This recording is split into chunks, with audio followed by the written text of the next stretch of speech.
جب آپ کا آخری وقت آیا نا تو انہوں نے وصیت فرمائی تھی اپنے مریدوں کو. بہت شاگرد تھے, لاکھوں شاگرد تھے ان کے, آج بھی ہیں. تو جوزی کہتے ہیں, محدث جوزی رحمۃ اللہ فرماتے ہیں کہ اے میرے مریدوں, جب میں وصال کر جاؤں, وفات پا جاؤں, تو لوگ پانی گرم کرتے ہیں, بیری کے پتے ڈالتے ہیں اور خوشبودار کر کے اس کو گرم کر کے جوڑ دے کے اس کو مناسب کر کے پھر غسل دیتے ہیں. لیکن میرے غسل کا جو پانی ہے نا, اس میں بیری کے پتے بھی ڈالنا چلو سنت ہے, سب کچھ کر لینا, لیکن جن قلموں سے اس وقت کانے کی قلمیں ہوتی تھی, جن قلموں سے میں نے شان خدا لکھی, سبحان اللہ, جن قلموں کو تراش تراش کے میں نے شان مصطفیٰ لکھی, احادیث مبارکہ نقل کی, تو وہ جو میں کھرچتا رہا قلم کو صاف کرنے کے لیے, تو وہ جو سیاہی جمع ہوئی پڑی ہے نا کافی ساری, اس سیاہی کو بھی اس پانی میں ڈال کے جوش دینا, مجھے غسل دینا, ہو سکتا ہے میری مغفرت اس وجہ سے ہو جائے. سبحان اللہ. آج ہم تو بخشے بخشائے ہیں, ہمیں تو ضرورت نہیں نہ محفل سے جانے کی, نہ آنے کی, نہ مسجد آباد کرنے کی. بس ذوالفقار صاحب کی مہربانی ہے وہ اذان پڑھ دیں, ماسٹر صاحب کی مہربانی ہے وہ تکبیر پڑھ دیں, چند لوگ ہیں باقی بہت نہیں کریں. ارے بابا وہ محدثین وہ تھے, اتنا کچھ کرنے کے بعد بھی ڈرتے تھے اللہ سے, پھر کہتے تھے کہ اس نسبت حدیث پاک کی سیاہی کی نسبت کی وجہ سے ہو سکتا ہے میری مغفرت ہو جائے. اللہ ہمیں بھی وہ نسبت عطا فرمائے, آمین. کتنے بڑے محدث. تو لوگوں نے کہا کہ حضور سیاہی والا جب پانی ہوگا تو پانی تو کالا ہو جائے گا, آپ کے بدن پر جہاں جہاں پڑے گا وہ تو رنگت بھی کالا کر دے گا.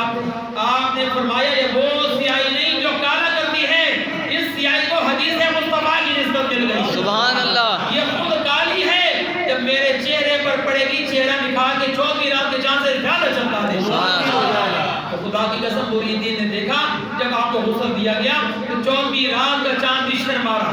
اتنے بڑے, اتنی بڑی قدامت شخصیت محدث ابن جوزی. کالجز میں, یونیورسٹیز میں ان کے لیکچر پڑھائے جاتے ہیں, آج بھی پڑھائے جاتے ہیں.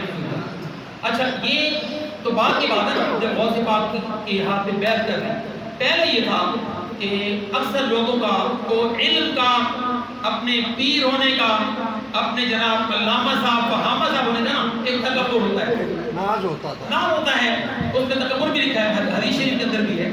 اچھا وہ بڑا ہوتا ہے کہ میں چونکہ بہت بڑا عالم ہوں, تو یہ تو عالم ہے نہیں, لہذا ان کو چاہیے سلام میں پہلے یہ کریں, یہ پہلے مجھے سلام کریں پھر میں جواب دوں, یہ میری مرضی میں سر ہلا دوں.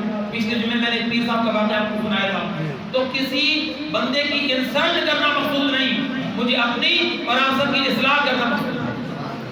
اچھا تو ان کے پاس بھی علم بڑا تھا, ہزارہ مرید تھے, لاکھوں کتب کے اندر باجت الاسرار قلائد الجواہر کے اندر واقعہ موجود ہے والے کا بتا. تو یہ علم کے تکبر میں تھے. تو ان کو کسی نے کہا جو عبد القادر ہے نا ان کے پاس جانا چاہیے, بڑی دنیا آتی ہے, اور اب تو سنا ہے کہ لوگ ان کو غوث اعظم کہتے ہیں. تو عبد الرحمن ابن جوزی کہتے ہیں بس لوگوں نے اپنا ایک بنایا ہوا ہے, باقی یہ کیا ہے پیری مریدی, بس اللہ اللہ کرو, قرآن پاک پڑھو, نماز, بس کافی.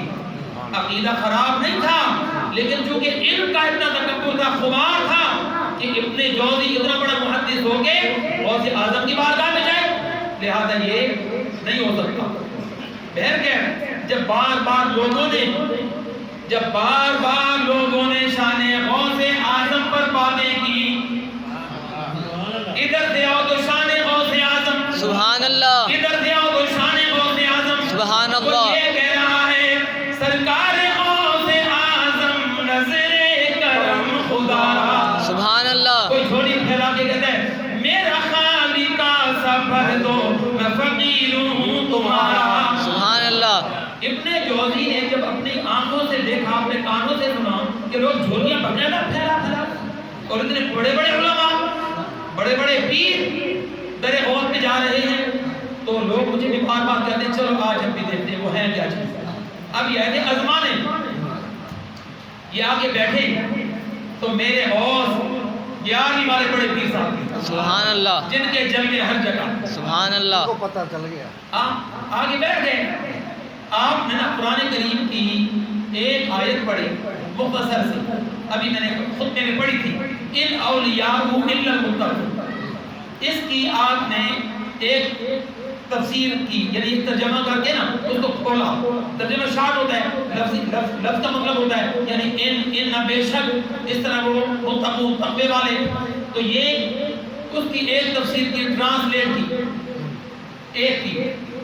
تو ابن جوزی کے ساتھ اور بھی بڑے بڑے آئے تھے، بڑے بڑے پکڑے ماشاءاللہ، پیر تھے سارے، ولی تھے کامل. تو سارے ایک دوسرے کو کہتے ہیں بات تو ٹھیک ہی ہے، تفسیر ٹھیک ہی ہے، واقعی ان کے پاس کچھ نہ کچھ لگتا ہے ہوگا، کچھ نہ کچھ سب کچھ نہیں، کچھ نہ کچھ ہوگا. پھر آپ نے دوسری تفسیر کی، آپس میں کہتے ہیں گڈ، اچھا صحیح صحیح. تیسری کی، چوتھی کی.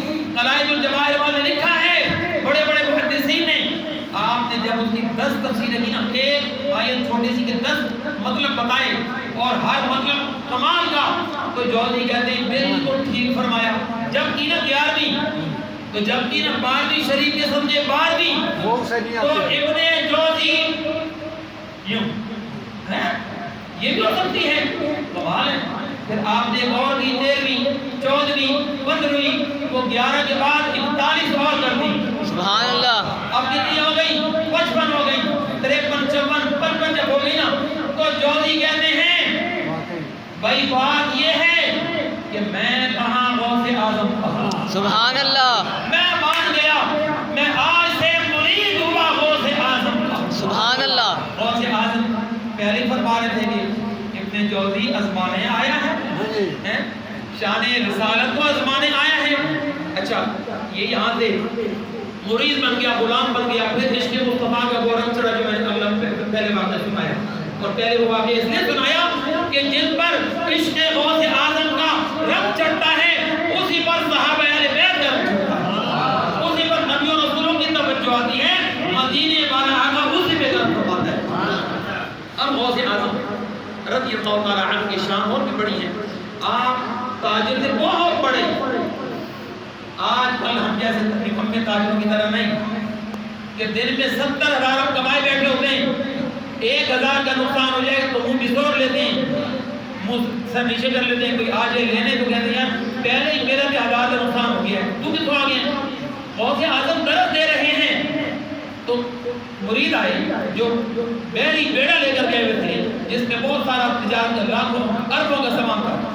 وہ آئے کہتے ہیں حضور بڑی پریشانی ہوئی، آپ کا مال تجارت والا بیڑا سمندر میں ڈوب گیا. آپ نے فرمایا انا للہ و انا الیہ راجعون والحمد للہ رب العالمین. بس بالکل نارمل کنڈیشن، کوئی پریشانی نہیں. آپ پڑھاتے 3 دن جب گزر گئے، 3 دن کے بعد پھر وہ آپ لایا، عرض کرنے لگے اے غوث زمان، اے کامل ولی، اے بی بی زہرا کی اولاد پاک، اے امام حسن حسین کی اولاد میں سید زادے، جو آپ کا مال ڈوبا تھا نا، وہ جہاز ہم نے نکالا ہے تو سامان سارا بچ گیا ہے. سبحان اللہ. ہے اس کو کوئی نقصان نہیں ہوا، کوئی برائے نام تھا.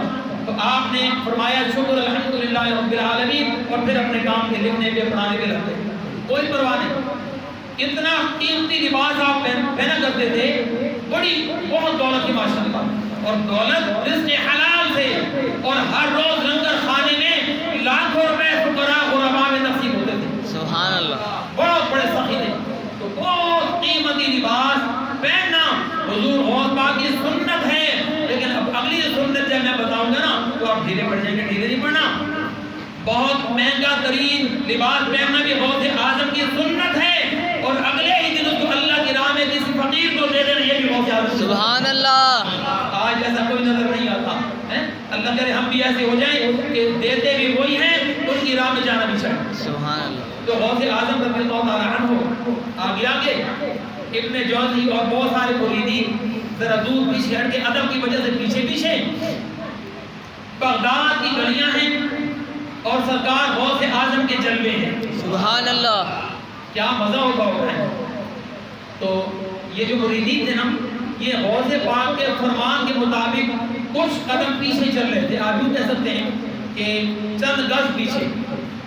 اور اس میں وجہ یہ تھی تاکہ غوث اعظم یہ دنیا کو بتانا چاہتے تھے کہ ایک ایسا وقت آئے گا کہ پیر اپنے مریدوں کے جھرمٹ میں بڑا فخر محسوس کریں گے. آپ نے فرمایا اس فخر و غرور کو میں پسند نہیں کرتا، تم الگ آ جانا تاکہ کسی کو پتہ ہی نہ چلے کہ میں کون جا رہا ہوں، میں کون جا رہا ہوں، مجھے کوئی جانا ہی نہیں۔ کیونکہ لوگ جب جانیں گے بازار دکانیں بند کر کے اسی حالت میں اپنے کاروبار چھوڑ کے محبت غوث اعظم میں آ جائیں گے، کوئی پاؤں چومے گا، کوئی ہاتھ چومے گا، کوئی لباس چومے گا، تو لوگ ایک دوسرے پہ چڑھیں گے، ان کو تکلیف ہوگی۔